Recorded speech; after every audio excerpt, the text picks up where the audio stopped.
parle d'elle en bien tout le temps. Bon, je filme, bon, non, je dis plus de bêtises. Jérémy Frérot, c'est le retour avec le single Un homme. La question est la suivante, c'est quoi un homme? C'est ce que je me pose pendant cette chanson.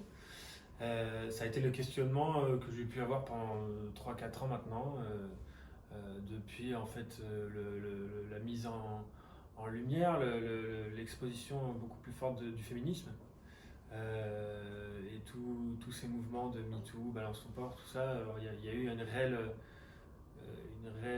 redéfinition de qu'est-ce qu'est un homme maintenant, et c'est plutôt positif de se demander, mais maintenant, qu'est-ce qu'on est?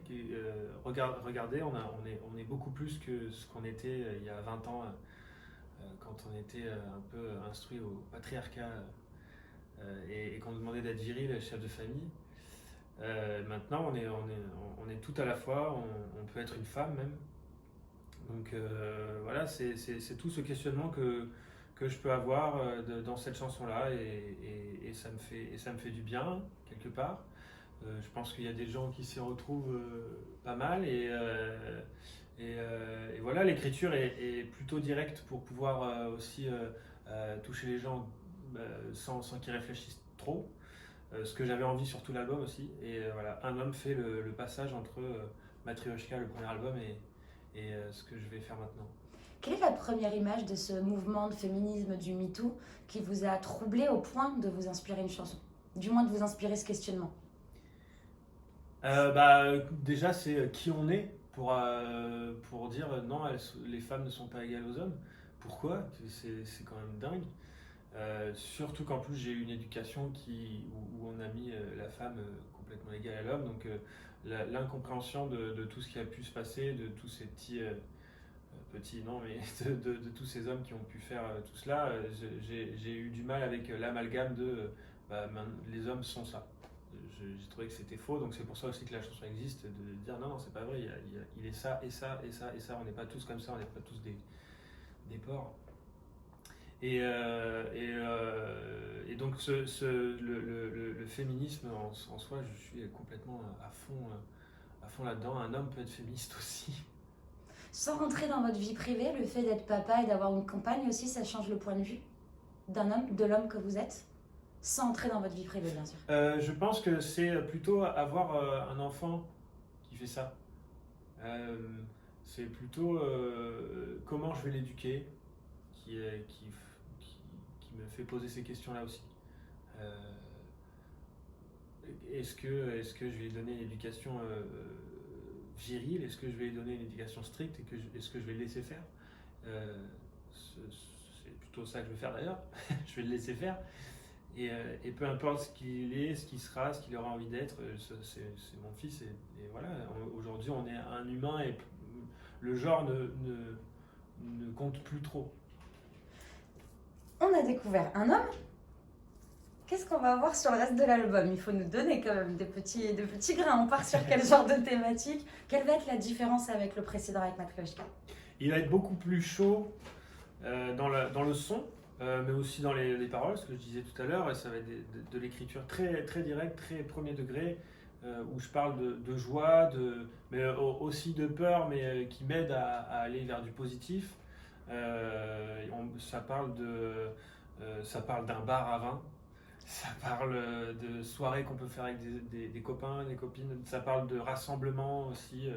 J'ai vraiment eu envie d'exprimer cela parce qu'il a été fait pendant le confinement, cet album. Donc voir des gens, ça me démangeait.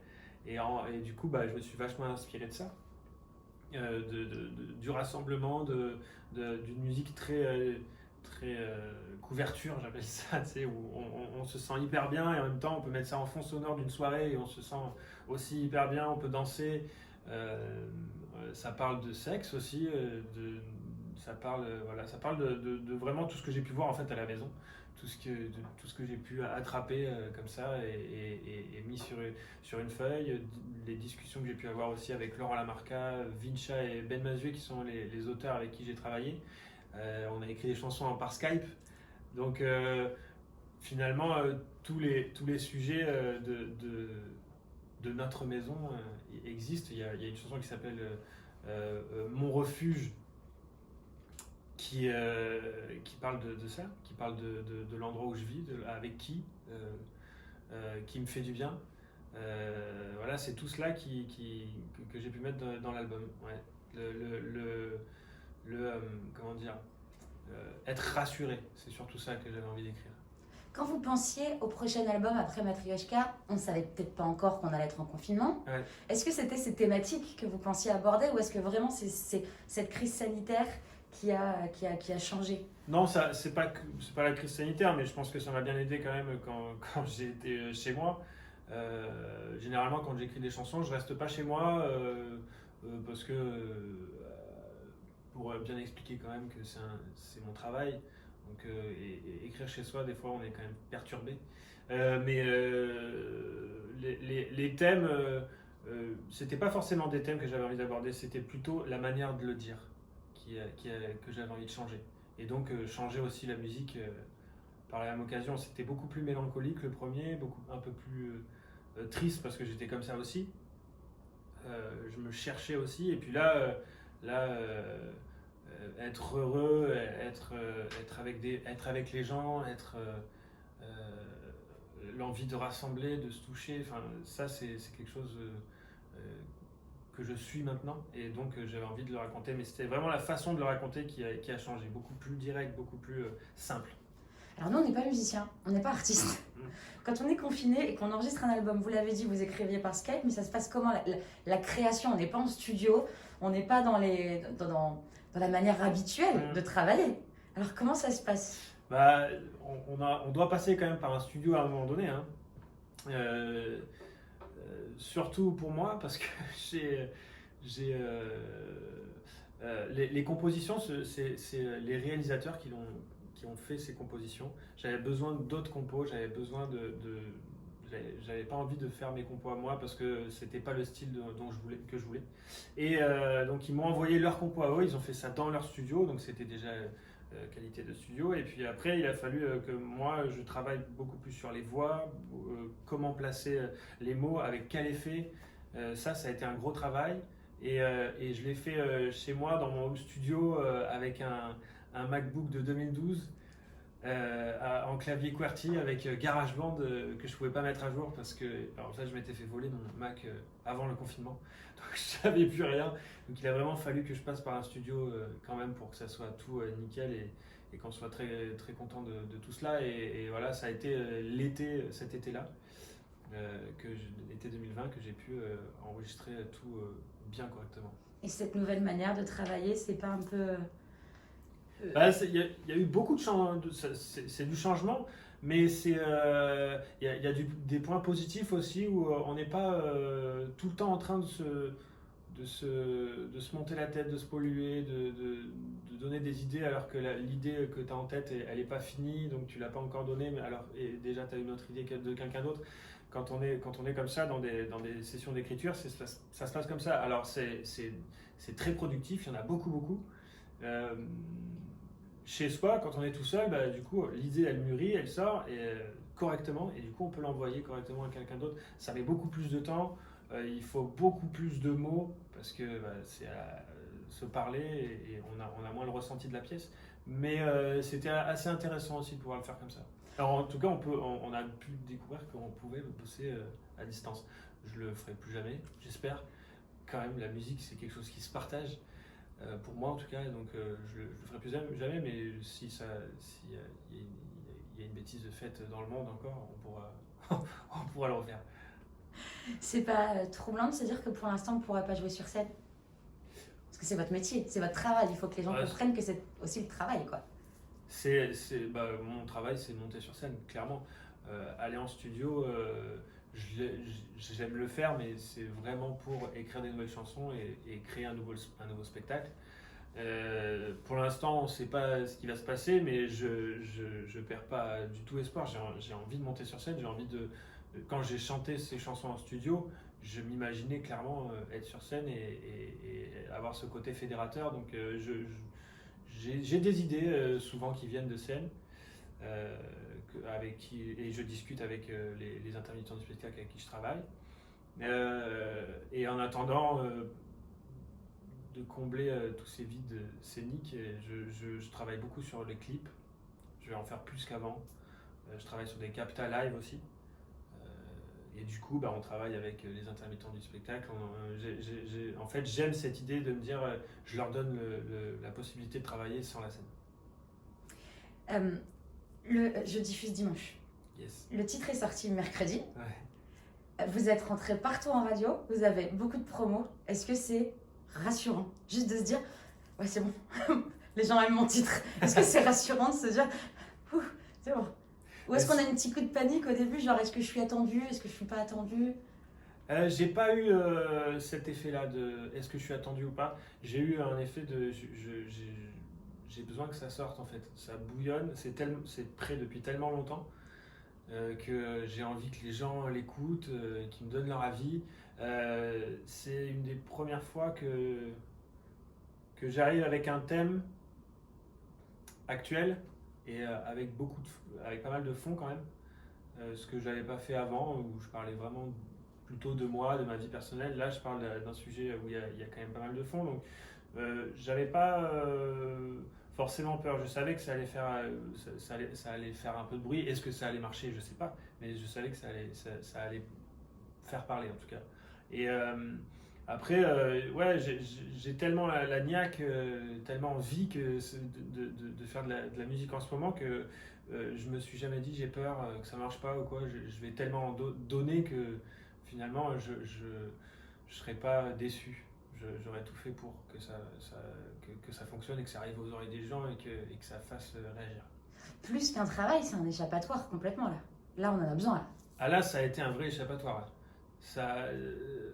Alors j'avais prévu d'avoir cette période, le premier confinement était prévu pour moi d'écrire des chansons. Le confinement est arrivé, mais heureusement qu'il y a eu ça, parce que j'ai pu avoir une échappatoire justement avec ce Skype qui m'enlève de la maison, être connecté avec d'autres gars, et c'était notre rendez-vous quotidien, et ça nous faisait du bien dès qu'on décrochait, on se disait ah putain ça y est, il n'y a plus les enfants, il n'y a plus rien, on est ensemble, et ça c'était vraiment hyper cool avec Vincha et Laurent Lamarca surtout. Ben Mazué ça a été plus au téléphone, et voilà, ouais, c'était vraiment un moyen d'oublier un peu ce qui se passait. On attend pour quand l'album? Et comment il va s'appeler? On veut tout savoir. Il va sortir courant en février, ça c'est sûr. Le temps que les gens écoutent Un homme et que je puisse montrer comment je la joue aussi, j'ai envie qu'il soit concentré là-dessus. Et puis après, le titre risque d'être quelque chose de positif. J'ai 2-3 idées, mais je veux emmener les gens sur leur donner l'idée de l'album. Et l'idée de l'album, c'est on se dirige vers quelque chose de très positif. Un besoin. Dans le sujet, dans la musique. C'est un besoin de fédérer. Vraiment, ce mot revient tout le temps. Vous disiez tout à l'heure, la musique va être plus chaude. Pour nous qui ne sommes pas mélomanes, ça veut dire quoi, plus chaude? Plus chaude, ça veut dire que des vrais instruments ont été utilisés. Sur le premier, en fait, je me base par rapport au premier album. Le premier album, Matryoshka, c'était vraiment des sons électroniques avec plus de machines pour avoir un son plus volcanique, chaud et en même temps dur, froid. Et là, beaucoup plus de chaleur, beaucoup plus de rythme aussi, où on va avoir la tête qui va faire beaucoup plus comme ça, un peu plus funky et qui donne le sourire. On a rajouté rien que rajouter une basse, une vraie basse et une vraie batterie, ça met du baume au cœur, ça met de la pommade sur la musique, je trouve. Votre regard à monter sur la scène de The Voice à la sortie d'un homme, quel est votre regard sur votre parcours? Il y a une sacrée évolution quand même. Ouais, il y a complètement une vraie évolution, complètement. Et quand je me revois, en fait, j'ai l'impression que c'est l'évolution d'un homme en vrai dans la vraie vie. J'étais un enfant à The Voice, enfin avant The Voice, j'étais un enfant à jouer dans les bars, machin, à plus picoler pour oublier le track que je fais de la musique. Et après, il y a eu The Voice qui m'a bien emmené sur l'adolescence. Et puis là, le premier album qui m'a vraiment emmené sur quelque chose de plus profond, pas sérieux, mais où je me sens plus légitime en fait. Et aujourd'hui, je me sens vraiment chanteur légitime à le dire. Je me sens le droit de le dire. Et c'est pour ça aussi qu'un homme, c'est une chanson que j'ai pas écrit et composée. C'est la première fois que je fais ça sur un single. Et parce que justement, j'ai cette légitimité-là à dire je suis chanteur et je vais défendre cette chanson moi avec les mots de mes copains. En fait, un homme, c'est votre accouchement à vous. Je me suis auto-accouché. C'est ça. Merci beaucoup. Merci à toi. Merci, Jérémy.